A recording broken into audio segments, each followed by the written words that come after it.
If you're new in town or just new to this whole podcast thing, you're tuning in to Law by Night, the podcast that discusses all things vampiric with no fear of breaching the Masquerade. In this episode, we shall review Dark Ages British Isles, a World of Darkness Dark Ages sourcebook. I shall present my thoughts and opinions on its presentation and mechanics to help you better decide whether this is the sourcebook for you.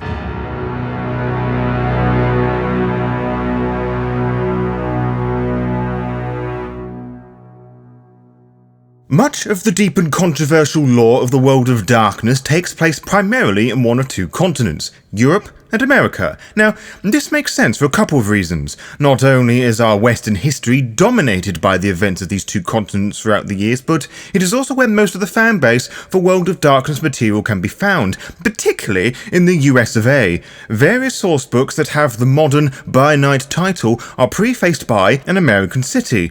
Pretty much all of the Dark Ages books are focused on the various European countries. White Wolf also made attempts at covering Asian and African cultures in their game lines. For the most part, there were varying levels of problematic. It is a rather easy problem to fix, something that I've mentioned before in previous book reviews, most recently in my review of the V5 Sabat book, but as of the creation of this script, which is the 3rd and 4th of January 2022, I hardly see any improvements being made in that department. To my immediate knowledge, there are two land masses that have had even less coverage in various World of Darkness splats. The first is Australia, which does not surprise me, unfortunately. The second landmass is the United Kingdom, consisting of England, Ireland, Scotland and Wales. This does surprise me, given the importance it has had throughout history and our general standing in modern times. That is, if you ignore Bojo and his buffoons in Parliament. There is a London by Night World of Darkness book, but that is for the Victorian Age vampire line. There is also the Fall of London book for V5, but that is more a storybook in the vein of Dungeons & Dragons source books that is intentionally set in the past,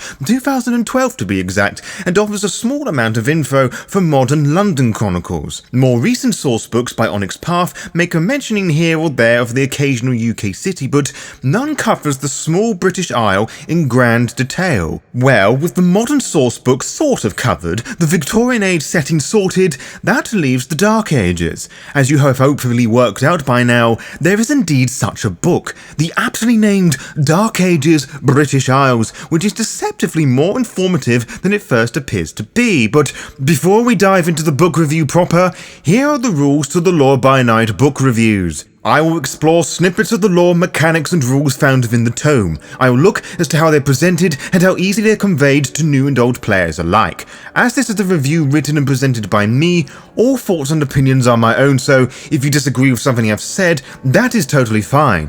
It does not mean that you're right and I'm wrong and vice versa. As with my previous book reviews, I will start at the very beginning, which is the physical book itself, which currently sits nicely upon my lap.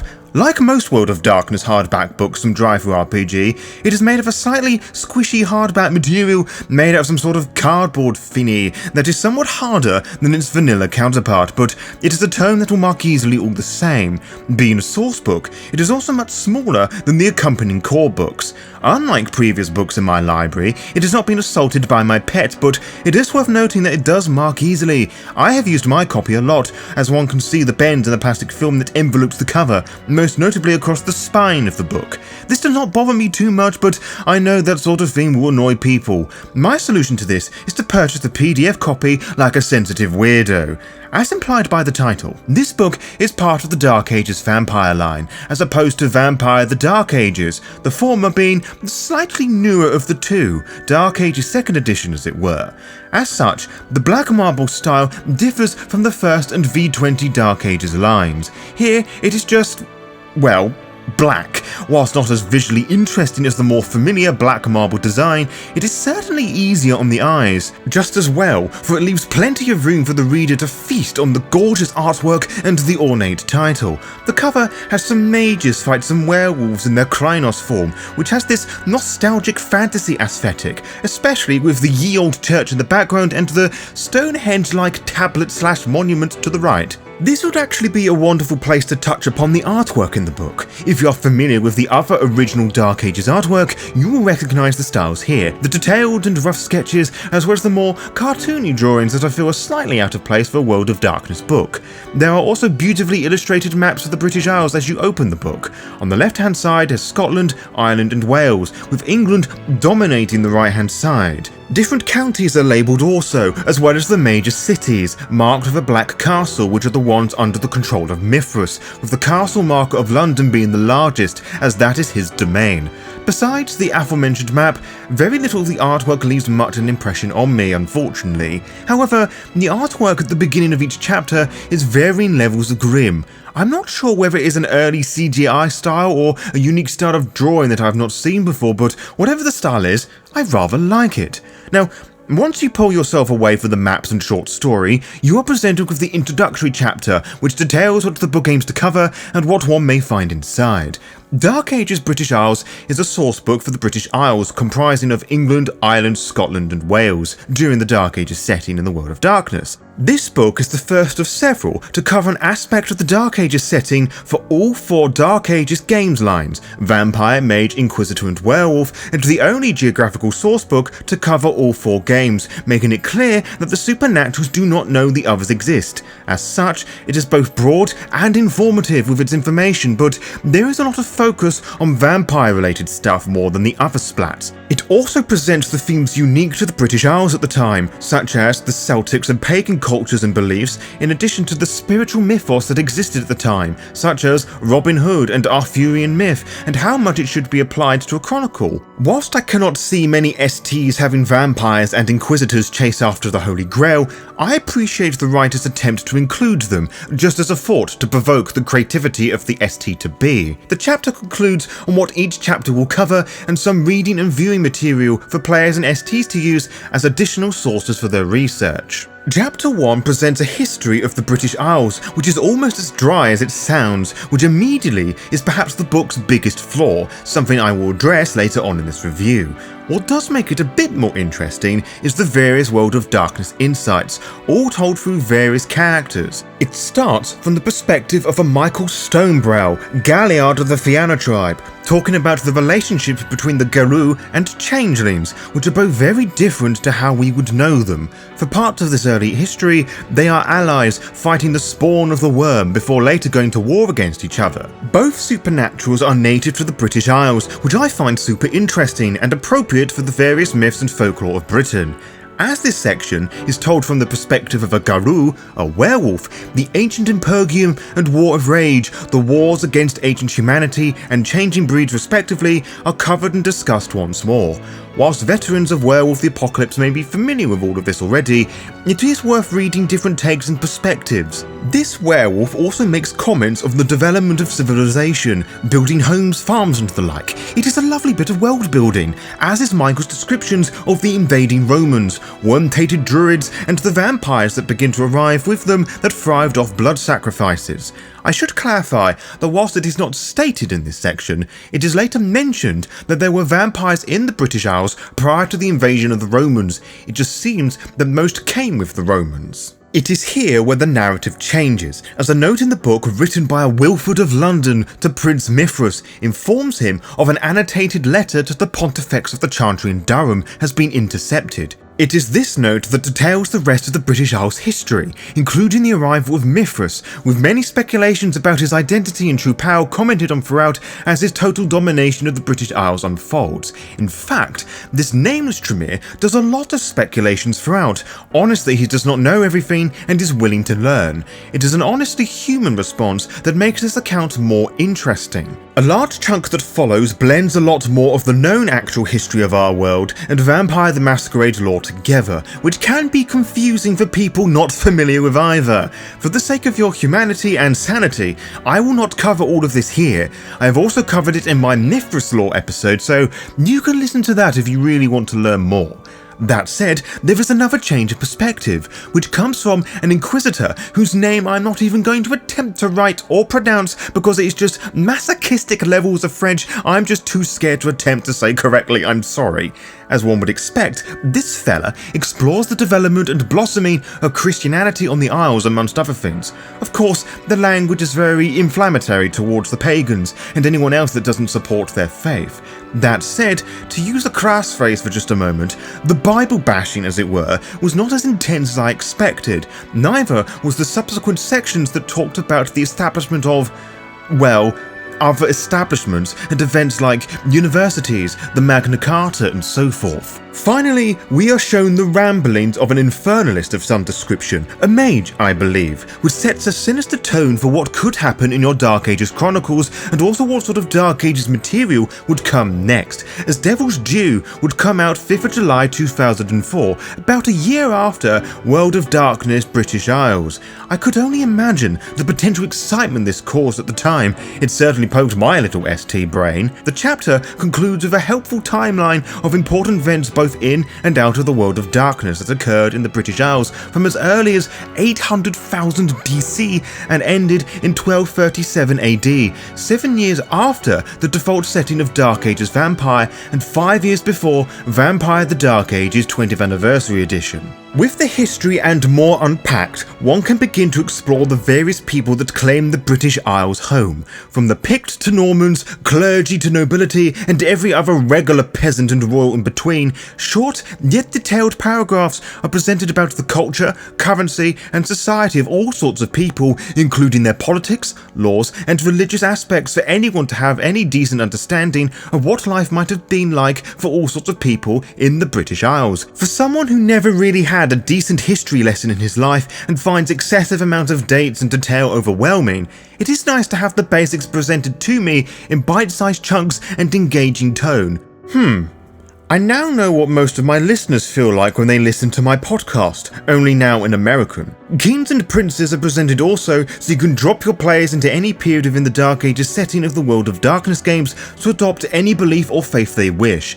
To that end, various places of faith are explored in inspiring detail, even going so far as to tell how much true faith they have. Judaism is covered in small detail, which is understandable yet highly disappointing. You also learn of what is happening in every county of the British Isles, primarily what the mortals are up to and the surrounding geography, but it does provide you what you need to drop any supernatural coterie into it and go wild with their powers. It brought a strange amount of childish joy on my face when I first saw my county being discussed, recognising places up the road from where I live, as well as giving me ideas to pepper into future chronicles. It also pleased me that they didn't skim past Scotland, Ireland and Wales. Just as much detail is progressed on all these countries, including how their castles differed and their outlook on their neighbours. The following chapter begins to take a look at what the different supernatural splats are up to during this time and how they operate, presenting each one as protagonists and antagonists in little boxes throughout the chapter, which I feel is a much needed touch in a book like this. It also helpfully tells you which ones are the most populous on the Isles. For example, it states the most common werewolf tribes are the Bone Gnawers, Children of Gaia, Fenrir, Fianna, Red Talons, Silverfangs, Warders of Men, and of course, the Black Spiral Dancers. Whilst this exact level of authenticity isn't needed, it is nice to have the canon material at hand should anyone want to know. It starts with the vampires, because of course the authors are going to start with the most popular and populated splat. Most of the section focuses on the influence of Mithras and the cult surrounding him, themes I've discussed in great detail before on my episode on Mithras and the baronies of Avalon. Most of my love for Daddy Mithras comes from this chapter of this book, for his method of domination is really quite unique to him. That is until V5 introduced the idea of Methuselah cults en masse being a thing, which is something I've always been a bit iffy about, but that is a conversation for a different time. As for the other splats, I cannot really comment as much, for I am currently not well versed enough in them properly commenting on the lore presented here, with the exception of some of the werewolf and wraith stuff, which I thought was engaging. In fact, all of the lore regarding all the splats are fun to read about, even though I don't fully understand all of it. The chapter does focus primarily on inquisitors, werewolves, mages and vampires, with paragraphs on wraiths, changeling and demons being much shorter yet far more engaging for some reason. Now, if I were to speculate a reason as to why I thought this, it could be because there is less information on them here that allows the reader to make up their own answers to the questions asked and probed. Chapter 4 presents the various characters mentioned in the previous chapters and more, most of which having their own character sheets and portraits. Some of the more powerful characters, like Mithras, do not have a character sheet, which I feel mixed about. Yes, it makes total sense for a player to never go toe-to-toe with the near godlike Mithras, because he will just goatsy the player in seconds with his honey-like words or dashing good looks, let alone his virtuosic abilities with a sword.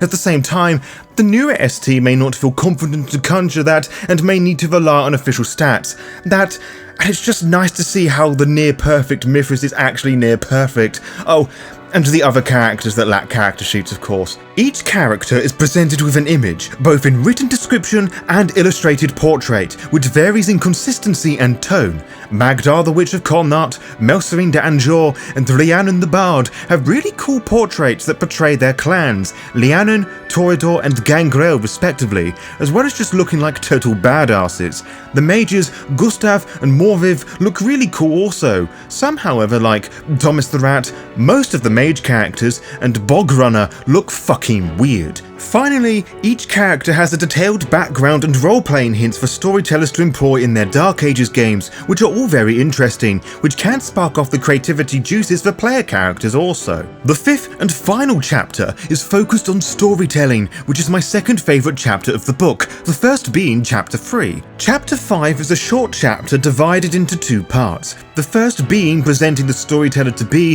various ideas and themes that are unique to the Dark Ages British Isles setting, mainly involving a variant of a clash of cultures or chasing after various myths. If you listened to the previous book review, you will know that the book would pair perfectly with this one. The other part of this chapter is an example story titled Fall of the Rebel Angels, which is written for any of the splats that would exist in a city, which is quite a unique idea for World of Darkness Chronicle/stories. In fact, the book as a whole is very unique in its presentation and delivery. Very few books offer enough information for all the supernaturals found within the World of Darkness, and yet Dark Ages British Isles manages to balance everything perfectly so no one group feels they are missing out. A lot of the information presented in this book, especially in the first chapter, is very dry and could easily turn off the reader for being very history heavy.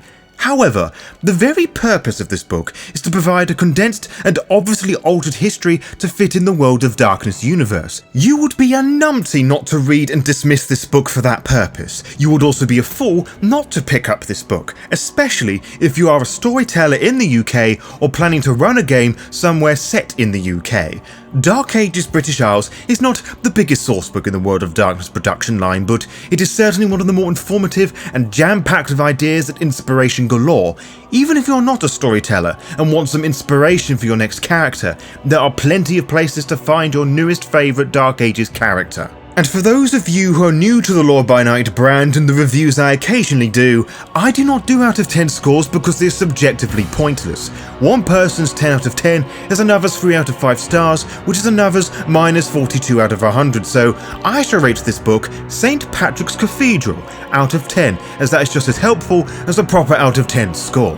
To be kept updated, follow the Lore by Night VTM Twitter and Instagram pages to find out when we upload each episode. You can also find out by subscribing to the YouTube channel and clicking on the little bell, as you'll be immediately notified when the latest episode is live. Until next time, farewell.